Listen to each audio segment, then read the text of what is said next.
Sveikata ir finansai. Vieni turbūt iš pagrindinių iššūkių, su kuriais susiduria žmonės. Ir kaip išspręsti abu dalykus vienu tinkamu pasirinkimu. Visi žino tą jausmą, kai prarandi sveikatą, supranti jos vertę. Kai trūksta pinigų, nedžiugina gyvenimas. Ir didžioji dauguma žmonių šias problemas bando spręsti panašių principų. Vieni eina į nemėgstamą samdomą darbą ir stato kažkieno kito svajones. Mandresni susikuria savo darbo vietą ir tampa amatininkais. Iš esmės skirtumas nedidelis. Jeigu tavo pajamos priklauso tik nuo tavo fizinio aktyvumo, tu esi spąstuose. Jeigu susirgsi ar sustosi, tavo finansai sugrius tą pačią akimirką. Todėl žmonės, kurie pasiekia tikrą finansinę laisvę, dažniausiai ją susikūrė kitais būdais. Jie kūrė verslą ir sistemas, kurios generuoja pajamas net tada, kai jie nedirba. Trumpa mano istorija.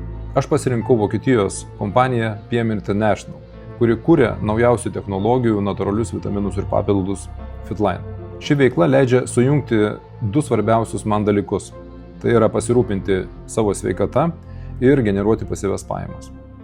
Kai prisijungiau prie šitos kompanijos, apie tinklinį marketingą nežinojau praktiškai nieko.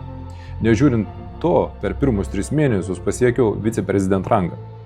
O mano pasyvios pajamos pasiekė apie 800 eurų per mėnesį. Ir toliau jos auga. Šiame modelyje veikia labai paprastas principas. Jeigu sekasi mano komandai, sekasi ir man. Todėl aš asmeniškai padedu žmonėms, kurie nori augti ir kurti savo tinklą. Tačiau yra esminė sąlyga. Jeigu ieškai pasiteisinimų, tuomet šitas kelias yra ne tau. Jeigu ieškai sprendimų, kaip tai padaryti ir nori pradėti kokybiškai gyventi, aš galiu parodyti patį trumpiausią kelią link tavo svajonių įgyvendinimo. Viskas, ko reikia šiame versle, tai dalintis savo patirtimi ir komunikuoti su kitais žmonėmis. Ir tai gali daryti iš bet kurios pasaulio vietos. Beveik visą žiemą aš prabuvau Portugalijoje ir mėgavausi saulę. Ar tai sudėtinga? Tikrai ne. Žodžiu, jei esi sąmoningume ir supranti, kad laikas bėga, o tavo dabartinė veikla neneša norimų rezultatų, parašyk man asmeninę žinutę.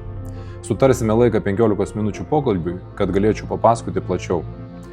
Linkiu tau atsidurti tinkamoje vietoje, tinkamu metu.